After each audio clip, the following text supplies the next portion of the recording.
Hey y'all, welcome to Off the Beaten Path. My name is Cush. My name is Breezy. On our podcast, we explore the great outdoors and the Second Amendment with a blend of culture, comedy, and conversation. And oh yeah, I'm making beats.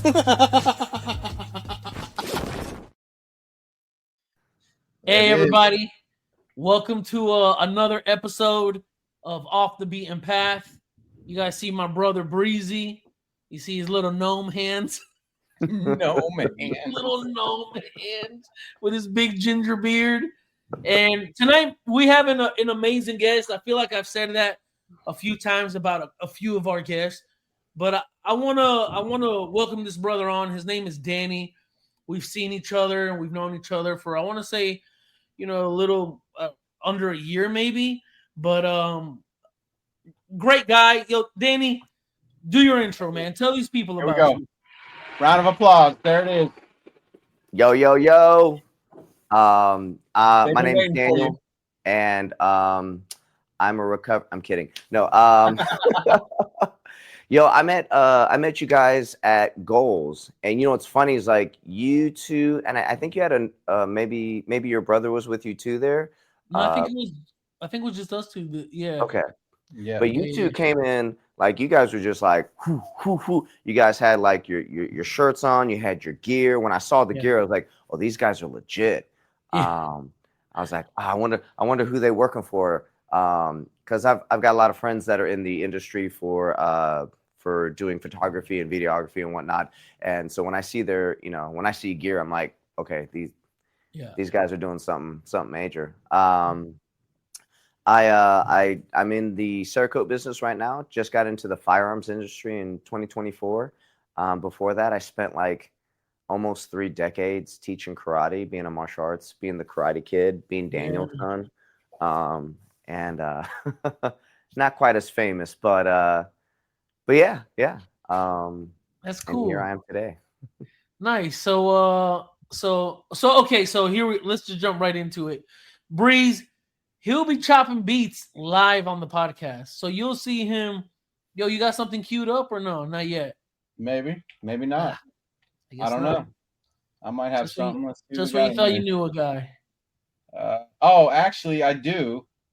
And it has a little extra meaning this time because it's a Roberta Flack sample. Oh.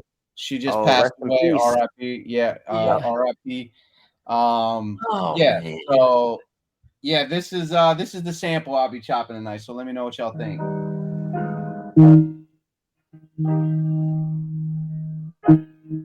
Oh, I can dig it. The vocals are. I try to reason. Yo, so hey, Danny, so let me tell you about Breezy, bro. There's been 2 episodes. For the most part, we can kind of figure out how he's gonna go, the direction he's gonna run in with the beat. But we had 2 episodes. I think it was the last episode and maybe a couple before that. He was chopping a sample up.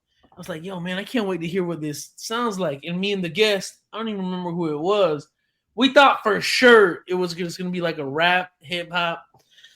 And I was like, towards the end of the podcast, I was like, he's sitting there like this talking, and I'm like, yo, you're done already? He goes, yeah. Because he works really fast on the beats. And he goes, yeah, let me play it for you. He presses play, a reggae beat. Oh, yeah. Yeah, I just happened to catch that chord. When I'm chopping samples, I might hear something initially, vocal, something, and then I'll loop it and I'll hear an instrument. And I'm like, oh, I didn't really hear that the first time. And it was a very kind of draggy chord. I'm like, oh yeah, that's it. Let me build something around that. So I called the audible on that. Omaha. Blue 42. Why do we always go blue? Kill. That's what's up. Yeah, preach. Yeah, so I never really, like I said, I'll chop a sample thinking in my head, like, okay, I know how I'm gonna lay this out and sequence everything, and then I catch a little piece of it that I didn't hear the first time, and I'm like, oh. I look for the when you get the that's a creative professional right there. Like, boom, you know it and you just get it. Yeah. All right, so we'll see what I can. So Danny, so we say all that. My bad, Cush. like I'll go off in the rabbit hole for a little bit. So if you see me over here with the headphones on, I like pop in and out, and Cush will sometimes Breeze. So, and him smoke signals. I love it. Yeah. So you said you got into the gun space in 2024? Yeah. All right, so we're gonna take it all the way back to COVID. Everyone's favorite time of the 2020s. Yeah.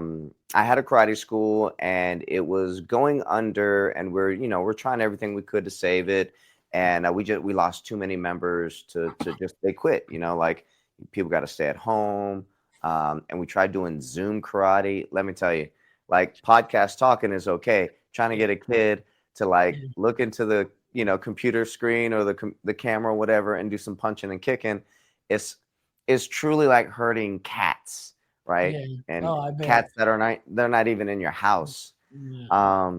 So that fell apart, and my wantingness to stay in the martial arts and continue owning a school completely vanished. Just I was like, I'm done. Like I'm out.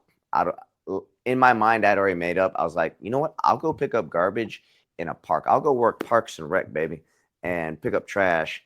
And just so I could be outside in the woods, because I spent so much time out in the woods, back behind my apartment. I was out there meditating. I was walking 5-6 miles a day. Wow. During the COVID time. During COVID. Yeah. Okay. Yep. Okay. Yep. And there was just something about it, man. There's just so much peace I got out there. And so we finally closed, we're closing our doors, and a buddy of mine who has a karate school reached out. It's like, hey, I know you're closing your doors. You want to come work for me? I was like, I'll be honest, I really don't want to do this anymore. And he's like, I'll pay you what you're making, and then you'll have room to move up. I was like, okay, fine. So got into that, but I knew it's not where I was going to end up. I bought my first firearm.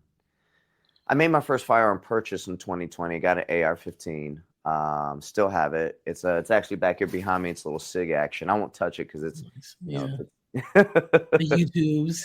I know, right? I get banned. Strike 1, 2, and 3. But 2021, I started seeing these ads for gunsmith. I was like, I kind of want to be a gunsmith.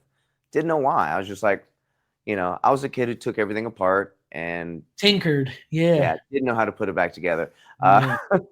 So I jumped into that space, bought some gunsmith courses, and just started tinkering. I like anything, like when you get into something like really big, you just start spending all your money in it. Of course. Right. Of course. That's what I did. And so I had all these lowers, a couple 80%ers too, just because you could at the time. Yeah. And I'm just buying all these parts kits and, losing springs and detents everywhere. And at that point I was like, I love this. I will do this for the rest of my life. Yeah. I'm going to be in the firearms industry come hell or high water. And it's just what I'm going to do. And I didn't know how I was going to get there. A couple months go by. It's this like 2022-ish. A buddy of mine who I taught his niece and nephew to black belt earlier in my career. He had opened up a Cerakote shop for his son-in-law. And his son-in-law, he used to paint cars, race cars, and then they'd rebuild cars, and they do some really crazy sick builds. And he was tired of painting cars and he wanted to do guns. Nice. And so I was talking to him about that. I was like, if there's an opportunity for me to come on, I would love an opportunity. Year goes by. I told my karate guys, like, look, 2024, I'm out. Yeah. Like I'm done. Like August would be my last month. And I was interning. I just started interning January of 2024. Literally 3 weeks before SHOT Show. I just bought tickets to go to the Gundies because my buddy lives in Vegas and I wanted to go to Gundies. I was really big into watching YouTube gun tuber content, and we got tickets to go. My buddy's like, why don't you get tickets to SHOT Show? You work you work in the industry now. I was like, well, I don't know. All right, cool. We'll see. And so, I called up my boss. I was like, hey, if I give you money for these tickets, will you, try and get us into SHOT Show? He goes, yeah. And, got all the proper paperwork. And if you, for listeners out there, if you don't know, you can't go to SHOT Show unless That's you right. are approved media Yeah. or you're in the industry, and they vet, like they'll check all the background stuff. Oh yeah. And so I got in, and I was like a kid at Disney World, man. I was just running around everywhere, patches, stickers, meeting folks. And I had met a couple of those, like there were some guys that I'd met like at CanCon and those types of events. That was like my first taste of like range day kind of stuff, was going to CanCon. And I met a ton of cool people there. Yeah. So much fun. Everything's silenced, and like that really got me into silencers too. I got another one back there. My Q, it's a SBR. It's got a Q trash panda on it too. Nice. But yeah, man. Like, and after that, I was so hooked in, and being able to make those connections and just start networking. Something I was always, I guess, proficient at was being able to communicate with people, because you have to, like, if you got to talk to a 3-year-old and get a 3-year-old to like do a punch and kick and a block, like you got to be able to communicate. Sometimes it's like talking to an adult. Yeah. Yes. Yeah. Some of those adults are like 3-year-olds. Yeah. Except they know better. Yeah. And it just, man, it picked up momentum from there, and I kept going to the events. The goals event was huge, because that was like 2 months after I had decided, let me go ahead and jump into the creator. I won't say influencer, creator space, right? Yeah. So I bought my blue check mark on Instagram. I pay my $15 a month. I ain't ashamed of it. And I start putting out content, and most of it was just pictures and videos of the firearms that we Cerakote, and it's getting a little bit of splash here and there. But I guess I had enough followers that I when I signed up for Goals event, I signed up as for media, because I wanted to go to the range day. That was really it, and they approved me. I'm like, yo, I got like, I think I had like 1,100 Instagram followers. Yeah. I didn't have a YouTube. I had nothing else. Just that alone. And they're like, you're in. I'm like, yes. Yes. Accomplished. Yes. That's actually a really cool story, because I know you touched on it right as you were doing your intro, and you mentioned it here right before you started this part. But you said you were in self-defense, like in karate, for almost 30 years. Yeah. So I want you to talk to us about that, because we've had a few guests on that are like Three Gun Kenzie. I love her. She's a competitive shooter, and that requires running, shooting, start, stop, heart going, heart calm, heart going, heart calm. And you come in rather having almost 3 decades of a discipline under your belt, pun intended. It's over my belt now. It's hanging. Yeah, it's over here. I want you to tell me about like, let's rewind and then let's talk about that. Like, what for you was it? Were you always involved in karate, like even as a little boy, or did you come to like around 15, 16 and get into like karate? Because I don't think people realize how demanding it is. Even karate, most people think, when you think self-defense classes outside of the firearm space, you think everyone, Brazilian jiu-jitsu, but there's so many. Like my brother-in-law does Muay Thai, and when that dude works out, I'm like, yo, bro, you look like a wet towel, bro. Yeah.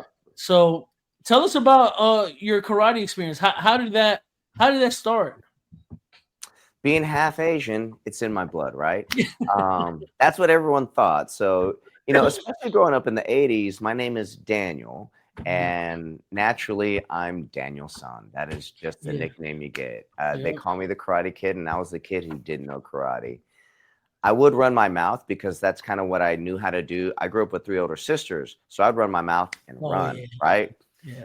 I did that at school too. I'd run my mouth because, I was the little guy and always got picked on, and, so I'd trash talk back, and then I get slapped or I get popped. And that kind of sucked too. Yeah. And but it's funny you asked that, because like as a kid I love all the martial arts movies. So Saturday morning, kung fu theater, that's a real thing. When you hear cats rap about that, Wu-Tang and all that stuff, like that was real, man. We grew up watching that stuff. Dude with the long gray Fu Manchu and whatnot, white beard, white hair, or whoever he was. And it wasn't until I was 17. I was 17 when I started karate.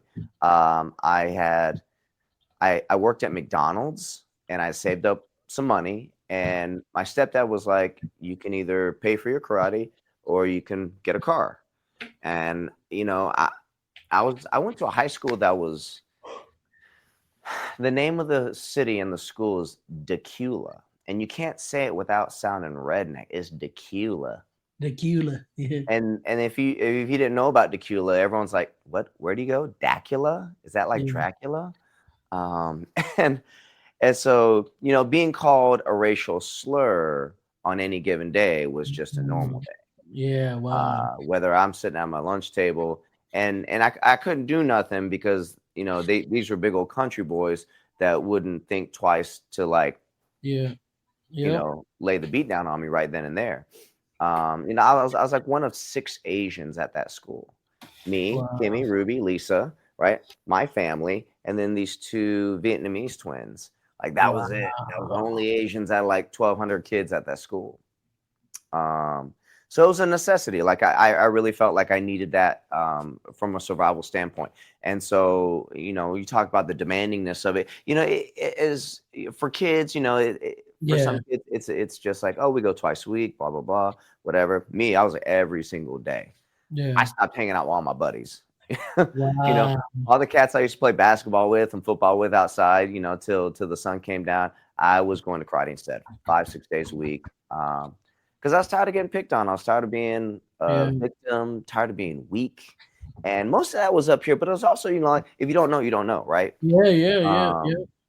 And so once I got a touch of that confidence, and I did show off, like a douchebag sometimes at school, but it worked in my favor because people would see that and go, oh, we're not going to mess with Danny. And it wasn't because, and I don't think it was because they were worried I was going to whoop their butts.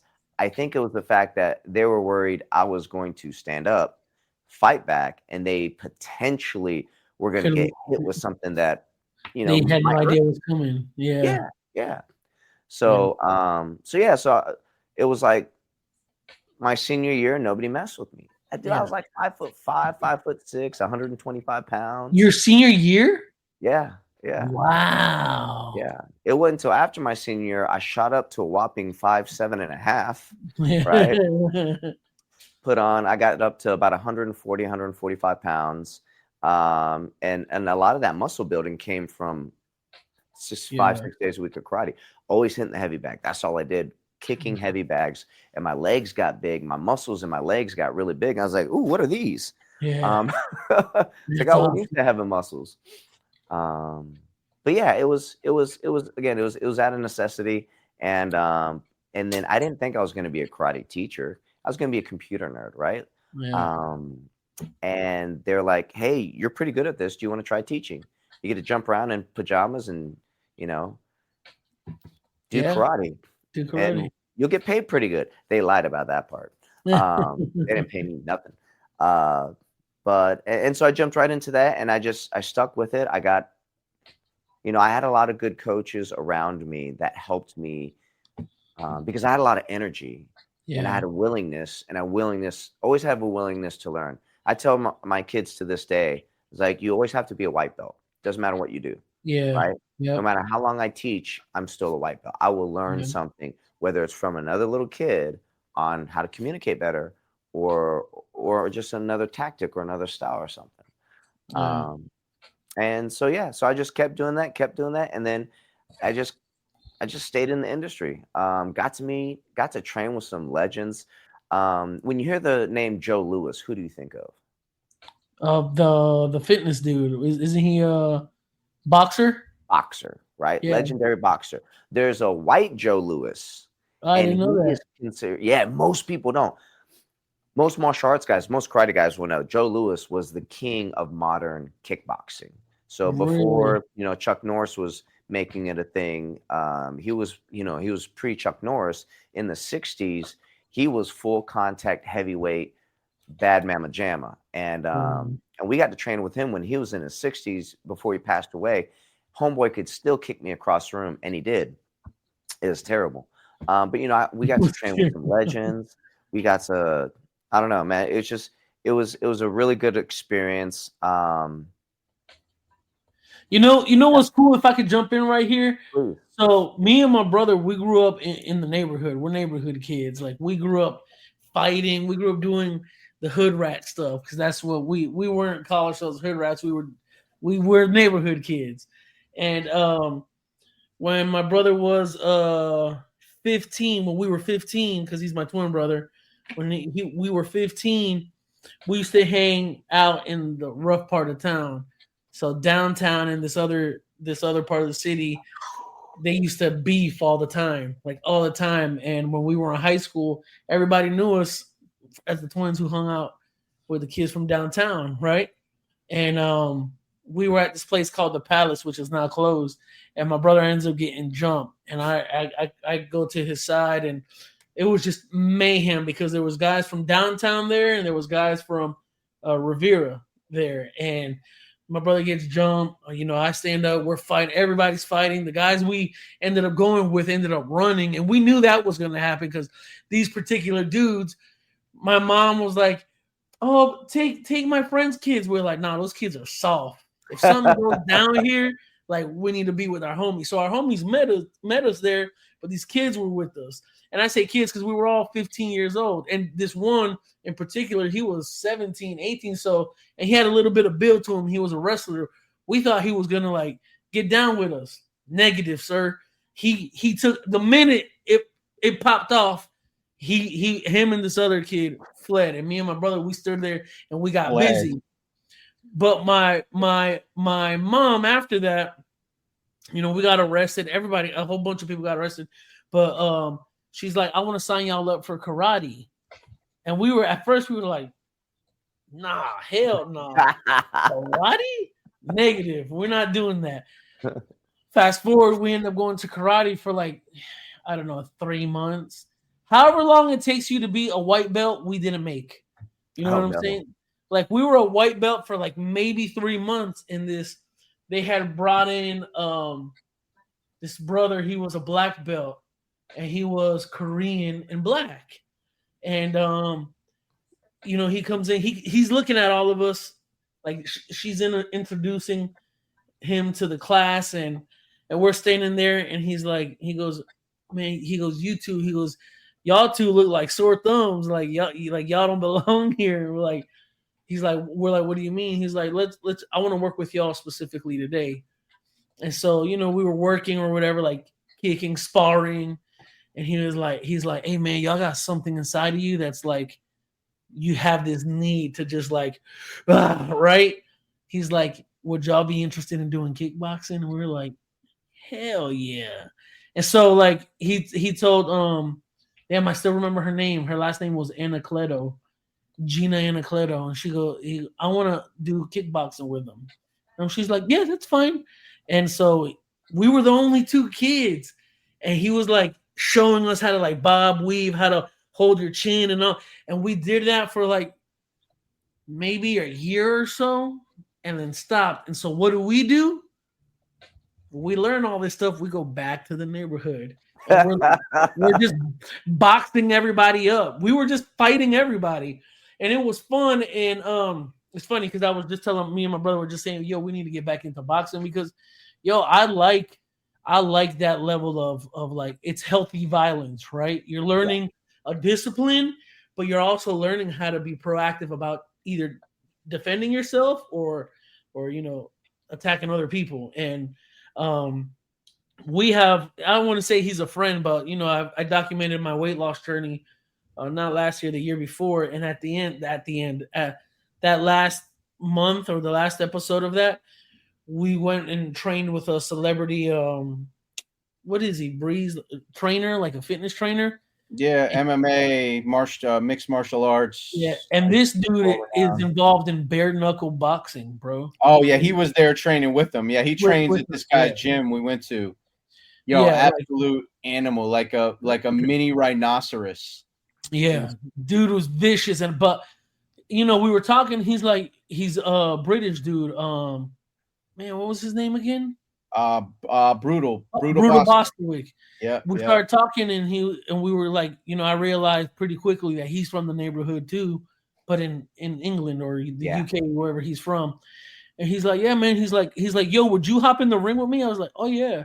He goes, you got the heart. I was like, yeah. I was like, he's like, we'd have to use gloves because I don't want to hit you in the face with bare knuckles. I was like, yeah, definitely not. I'm like, but yeah, I'd get in the ring.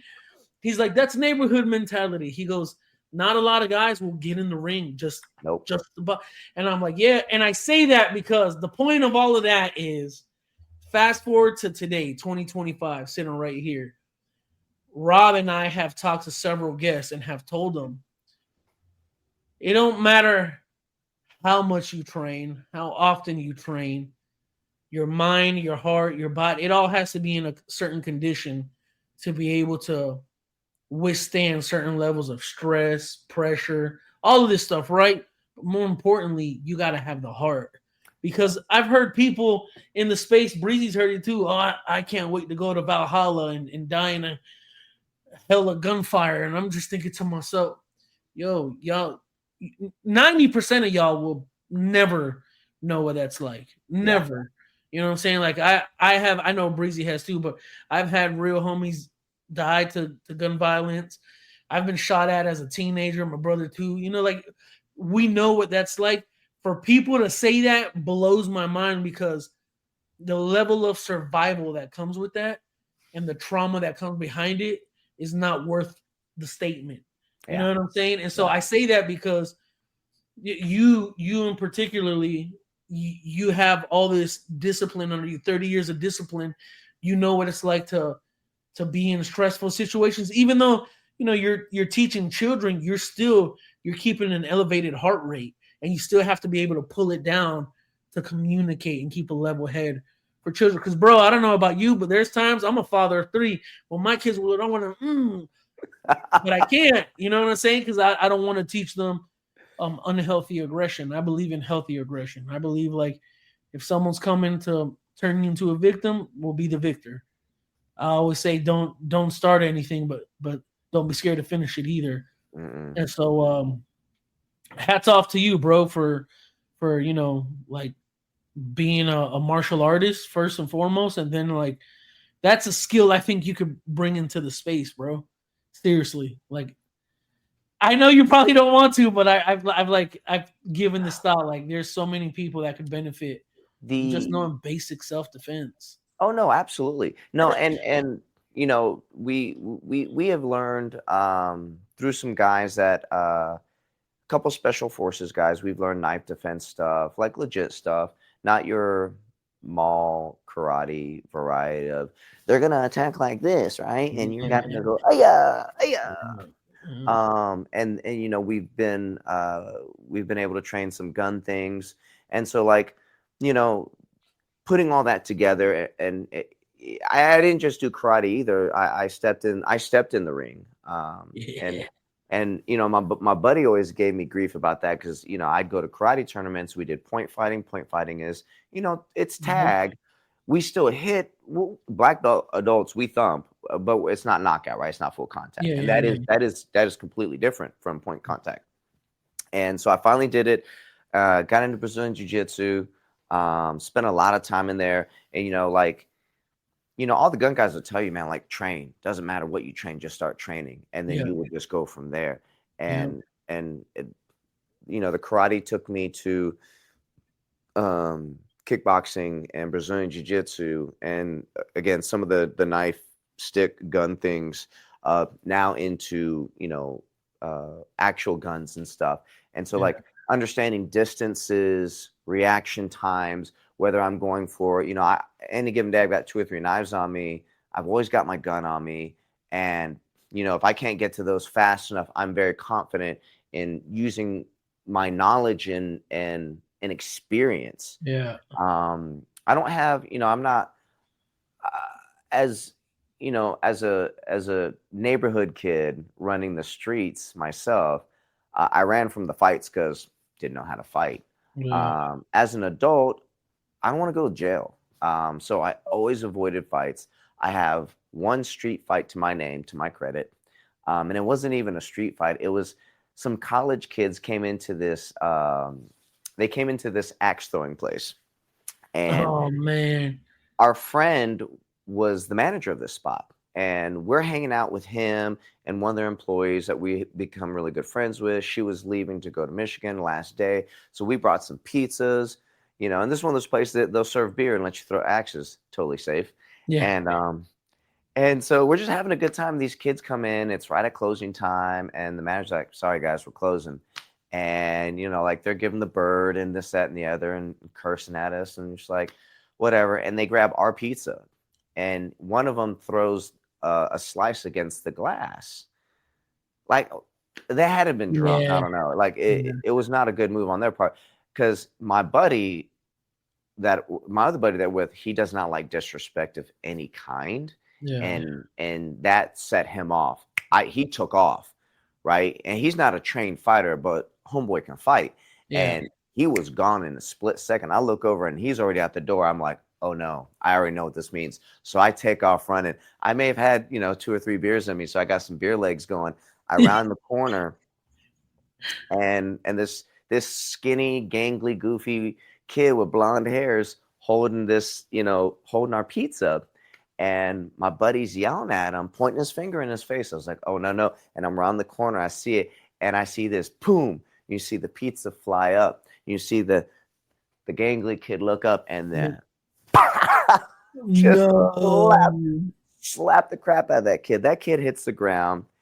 That kid's buddy grabs my friend. They go to the ground. And I'm running. Kid stood up. He saw me running in, swings at me. And I'm like, nope. Dropped under, used my jiu-jitsu and wrestling, double leg, threw him on his back, sat on top, ground and pound. It's punching time. And yeah. When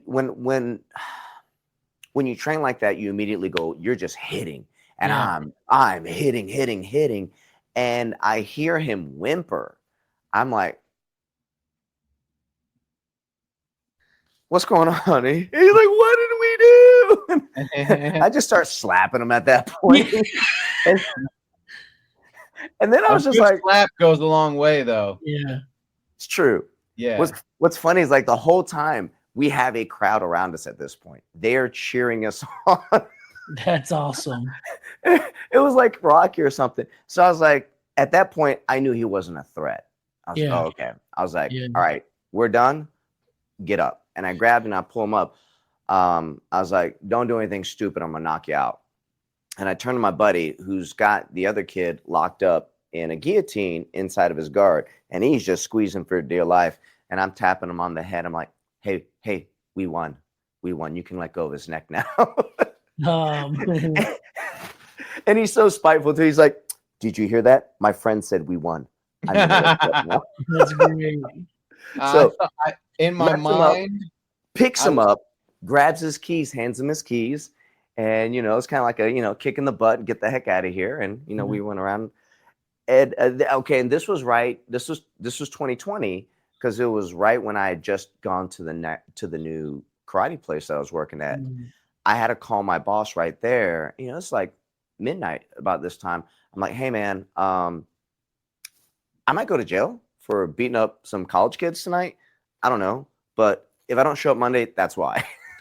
That's great. He called. You should have stopped the story at tossed them the keys, give him a kick in the butt, and then roll credits. Well, I thought so. As I'm visualizing everything going down, like you running, bending the corner, I'm like picturing the pizza going up in the air in slow motion. I'm like, did someone say? Yeah, I thought you were gonna be like, I got the pizza. I dove with the pizza. I tossed that to the side after it was secured. Then I Luke Kane bicycle kicked him. Yeah. I kicked the pizza back in the box that landed on the bench. Then I was like, now listen, question. Do you have to let people know you're professionally trained? Like, no. Okay. That's not a thing.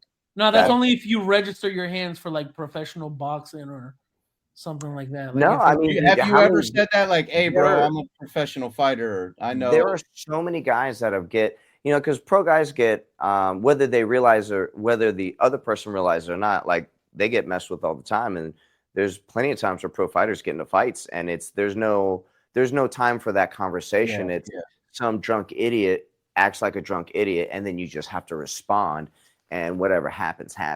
So under no circumstance are you required. As a matter of fact, that might actually work against you, because it might, if it sounds provoking. It's like, yo, man, I'm a black belt. I'll whoop your behind, right?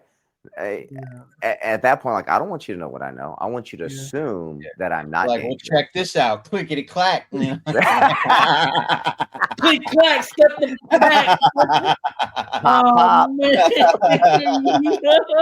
You're like, yeah. You're like, oh man, there it is. Oh man, I wasn't ready. Check this out, bro.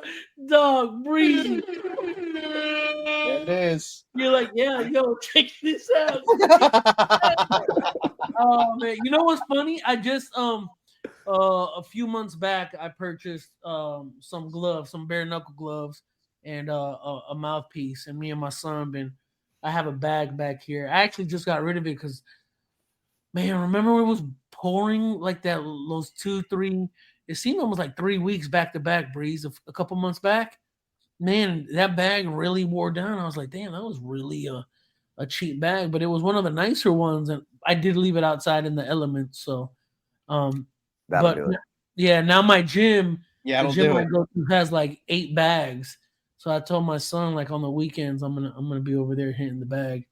But yeah, bro, I love that. So now that takes us up to you entering the firearm space. You kind of told us of how your buddy's dad or whoever started the Cerakote company.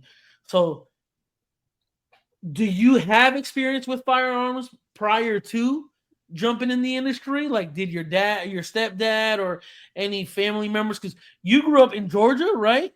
Yeah. Tequila. Bro, Georgia it's the South, bro. Like Florida.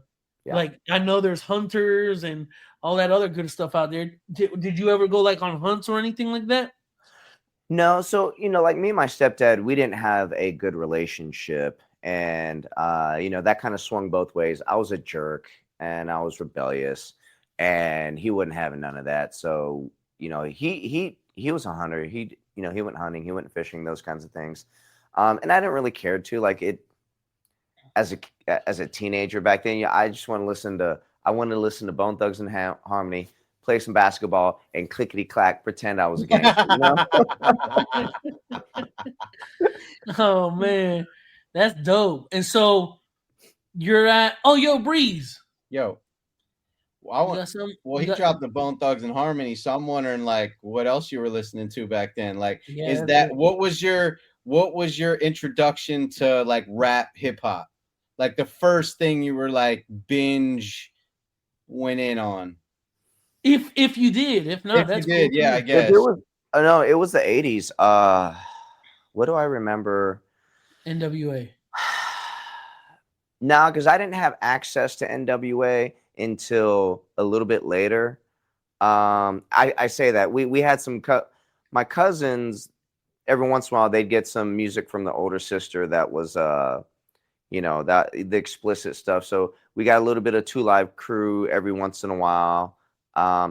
MC Hammer. Of course. Like Too Legit. Dude was global. Yeah, even before Too Legit, it was you couldn't avoid Hammer for a little while.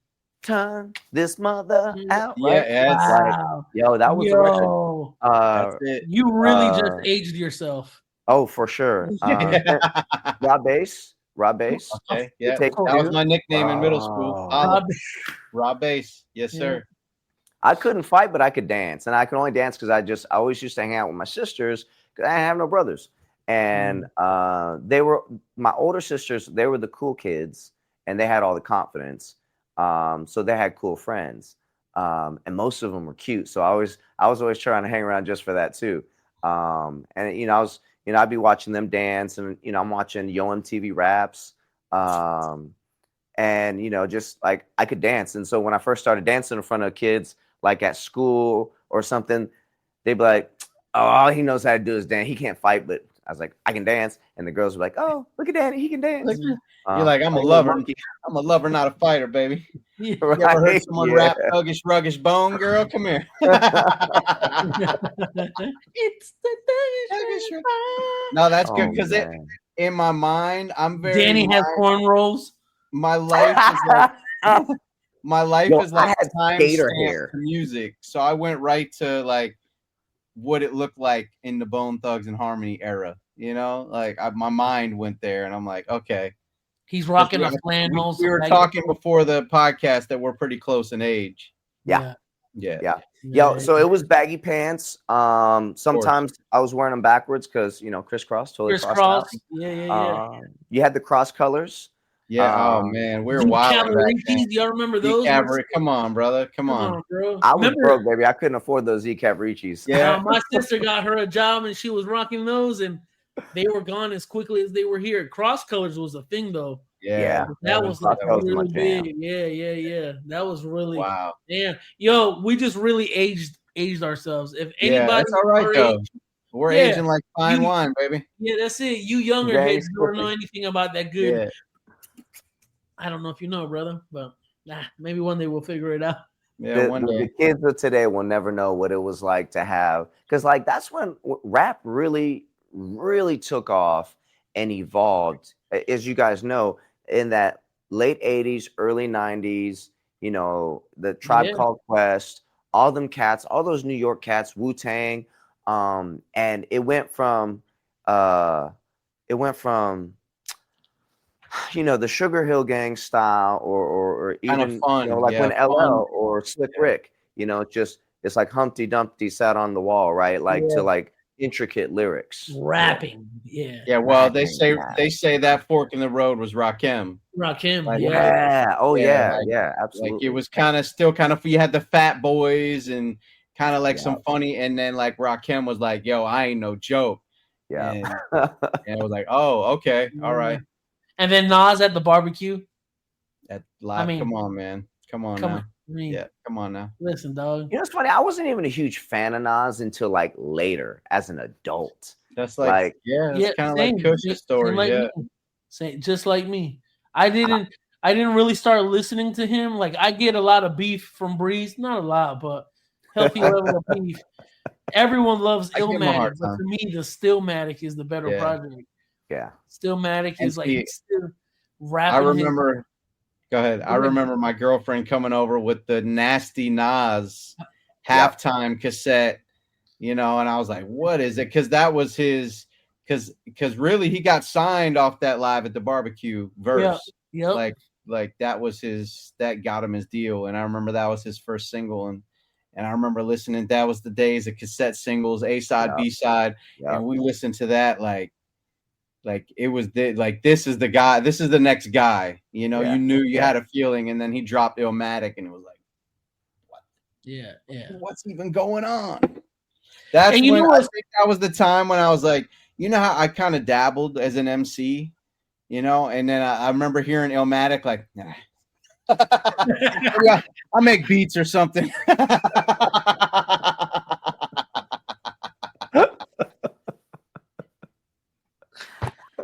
Yo, dog.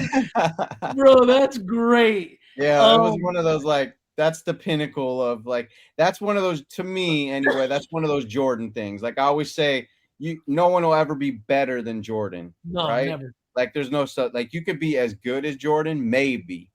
And that, for me, that's a Nas Illmatic thing. Like that's just one of those, the grails of hip hop. Yeah.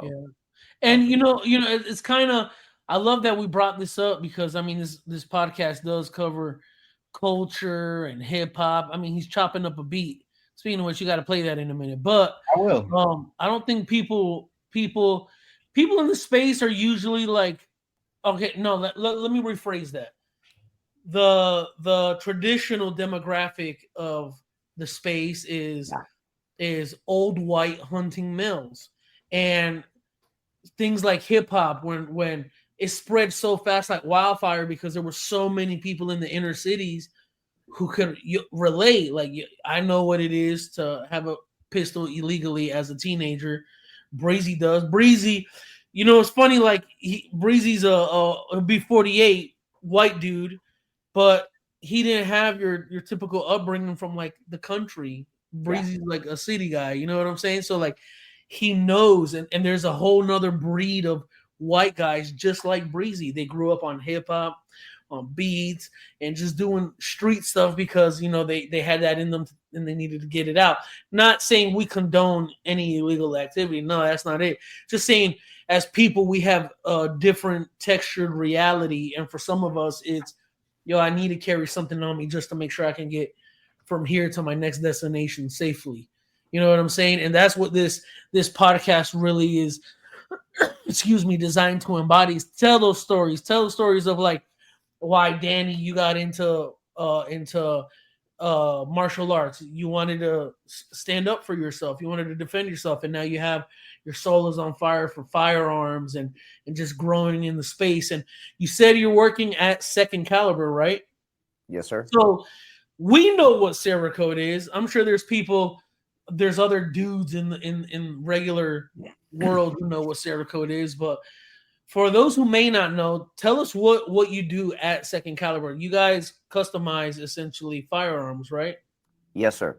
So the for Cerakote, for those of you who don't know what Cerakote is, it's a ceramic paint, really, but it's very durable. It was built to withstand lots of chemical corrosion, whether it's rust or actual like chemicals. Like you put acetone on any paint and it's going to peel it up and eat it up. But you can put a gun that's been Cerakoted and let it hang out in acetone and it'll be okay. And the cool part about it is like you can do a lot of different colors. There's different ways of curing it so that you can do some just outlandish designs on there. And I'm sure you guys have seen it, but like the Miami Nights style of colors, those Miami Vice colors, you see them on firearms now. Like they'll take the Vietnam Tiger Stripe and put the Miami colors on them, Miami Vice colors, and you got this, this off the beaten path firearm. You're like, it ain't your regular Joe Schmo black, AR-15. You got something that looks like it's personal, it's personalized, and it's customized. And part of why I got into firearms, what I really wanted to do is I wanted to, and I know you guys can definitely relate to this, is like I wanted culture to come together. All culture, everything, everybody, all walks of life. I really wanted minorities, and I wanted nerds, because I'm both, right? I'm a minority and I'm a nerd, and I want come to find. It was funny. It's like come to find out, SHOT Show showed me last year. There's already a bunch of them out there. I was like, oh, my people are here. My people are here. There's Asians over here. All right, because you'll have a perception until you learn, right? Like, and your perception is skewed until you actually see it for your own eyes.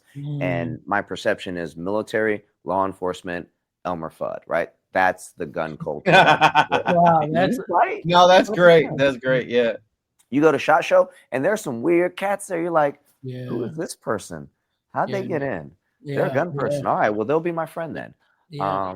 And it's so, being able to do that in the Cerakote business where, we had this one cat call up and I think he's doing it for his daughter. I hope so. No judgment, but he wanted a Hello Kitty AR-15. And what's funny is like, so Zach, who he's the main guy here. He runs the shop. He's the talent. I just send emails and post stupid videos on our Instagram, like that's my job. He is not a fan of doing some of those kinds of things, but like it's a customer, they want it, we'll do it. But I love that kind of stuff. Like if you want to put Hello Kitty, I'm Asian, so like I dressed up as Hello Kitty for Halloween a couple times to just mess with everybody. I'm like, yeah, awesome. My blood. You're like Hello Kitty. That's great. Hey, and real quick, I want to give you now that you're saying you handle the social media stuff. I want to give you props on that. You do a really good job with that. Good job on it. Yeah. I coming from you guys, because you guys are professionals. This is what you guys do. Yeah. And I love seeing not just like your Instagram stuff, but your LinkedIn stuff. Like that's high quality. That's professional level. So to get that compliment from you two truly means a lot, because I feel like I just throw stuff together in like CapCut and go, well, maybe whatever comes out. This is it. This is the post. Yeah. Nah, it looks good, and it's good. You know, we try to encourage teams that you need to have someone dedicated to social media. You know what I'm saying? Like it's not the biggest part of marketing anymore, but it's becoming a behemoth in the space, just in any line of business, because you can capture audiences like that. You know, that's it. The audience. That's it. Yep. And so, yeah, man. Speaking of which, audience, play something for the people, bro. What do you got? I think I went. I'm trying to think of the other beats I've made. I think I went kind of dark on this one. Oh, this is maybe like get the Griselda boys on the phone, but I don't know. I'll see what you think about this one. Yeah. Right, let's see. I tried.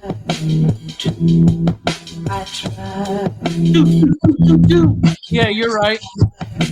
I got stuff falling down over here. I tell myself I tried to read. Maybe a little off key. Yeah, I like it though. Yeah, very ugly. West Side Gun. Yeah, definitely. So what we're gonna do is at the end of the season, he's gonna compile all the beats, and we're gonna design like a off the beaten path season 1 album.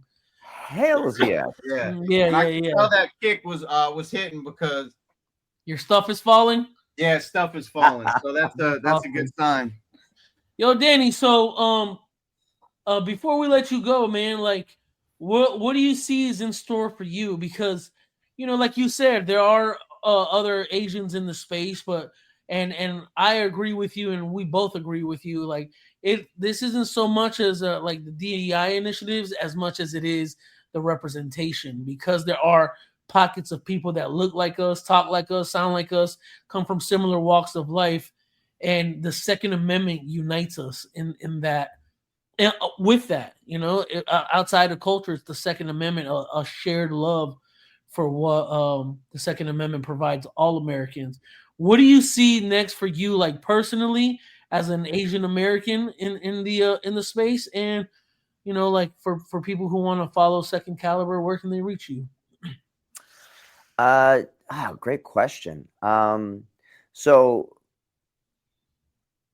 continuing making content with I got a core Asian friends, and we come from all different walks of Asianness, because we're not all Chinese, come to find out, believe it or not.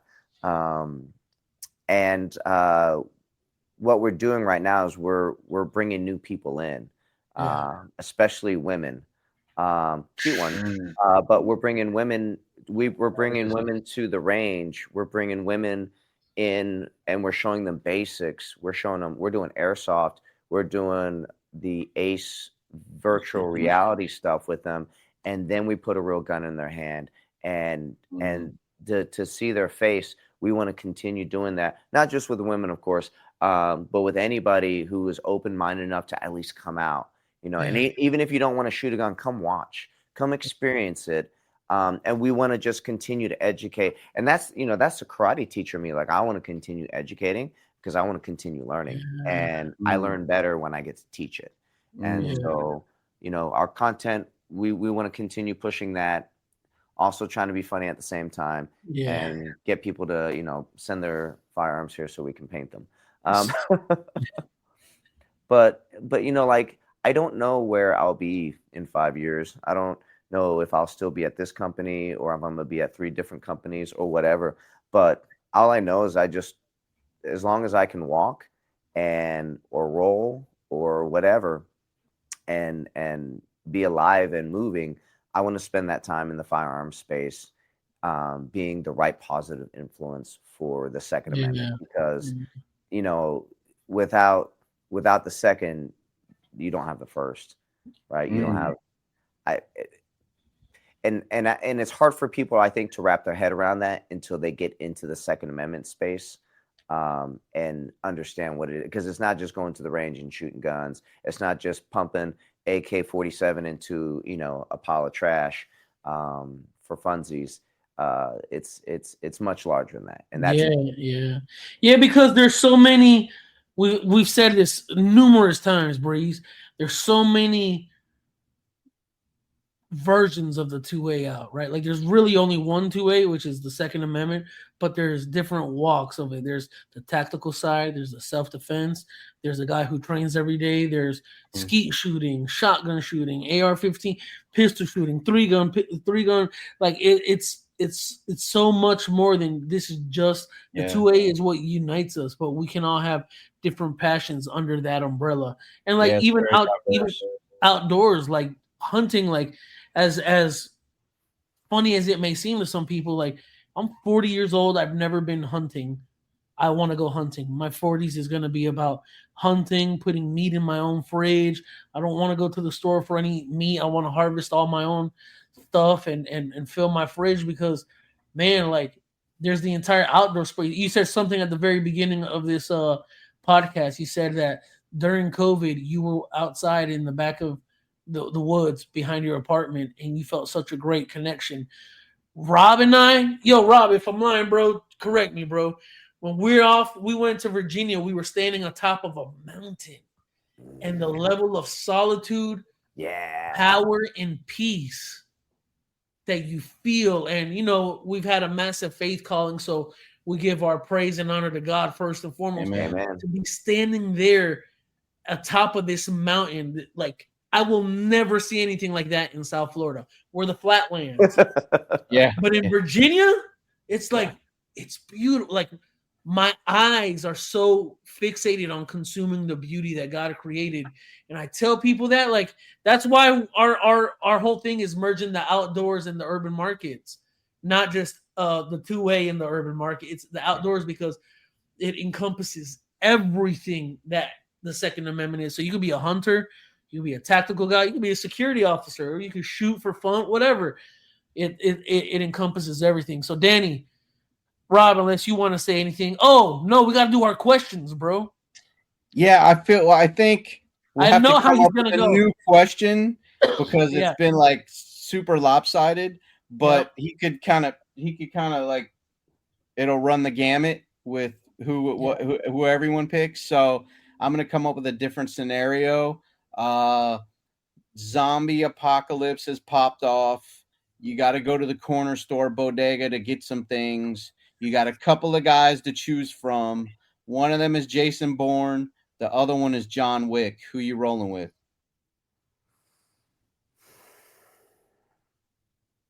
Jason Bourne. No! What? Oh, man. Yeah! Yes! Really? Yes! Whoa! Why Jason Bourne? He's Gray Man. He's Gray Man, and he blends right in. He looks like a tax accountant. Ooh. Analytical. Yep. And a bad mama jamma. Okay. Fair enough. All right. Wow. That's a hard choice, but like that was my knee jerk, Jason Bourne. No, that's cool. When you were thinking about, because everyone's been like John Wick, and I'm like, okay, I thought this was a tougher question than that. So when you're like, I was like, no way. Because I'm definitely going Jason Bourne, bro. I was waiting for the end of the season to because when the ammo runs out, I feel like Jason Bourne's gonna get busy. Imagine he then becomes Neo. Whoa. What? I thought you were. Goes from John Wick to Neo. You're like, what the? You're like, do you believe now, Trinity? All right, what's your everyday carry? Glock 19. Of course. Oh yeah, we got another. What's up? Favorite platform out of these two? AK, AR. AR. Okay, and now AR or shotgun? Shotgun, only because I just started getting a shotgun. I really freaking love it. If I'm shooting full auto, AK. I'll take AK over AR if I'm shooting full auto. Okay. All right. There's just something gangster and raw about shooting 7.62 by 39 full auto. Yeah. Man, I love it, bro. Yes. I love it. I got rid of my Pioneer Arms AK because I want to get a Zastava. Zastava, am I saying that right? Mhm, Zastava. But I want to get a Zastava one, or maybe one of those. I might get some flack for this, but I would like to get maybe a PSA one. Bro, is that right it? there. A PSA? That's the GF3. I got it from PSA. It's a blim. I got it for like a blim? Yeah. that many's. That many's. That was minis. Yeah. Yeah, that's dope. That's dope. Well, hey, Danny, I appreciate you coming on. Bro, I can't wait to see you at the next event. Rob, sure. I don't know if there's anything you want to say. No, that's it, man. I know I was in and out of this one, but we appreciate your time, man. Always excited when we see you places, man. Your energy is awesome. Yeah. Like, you're one of our favorite people in the space, man. You do a great job with everything, carrying yourself, education, the posts, props on that again, man. Super consistent. So we're grateful for you being on the show, man. And of course, you're a black belt ninja. So. Yeah. If I can say this for your audience, I would say the same of you guys. You guys, ever since meeting you, and again, it's been less than a year, you guys are truly some of my favorite people. Like every time I go to these events, I'm hoping to run into you guys, and like I would consider you family, and you were already in that ride or die space. Yeah, with me. likewise. In my book. Wow, thank you. Yeah. Well, I've said it before, and I'll say it again. Man, I love being a turtle. Oh, Ninja Turtle, man! Oh, man, there it is. So Donatello, baby.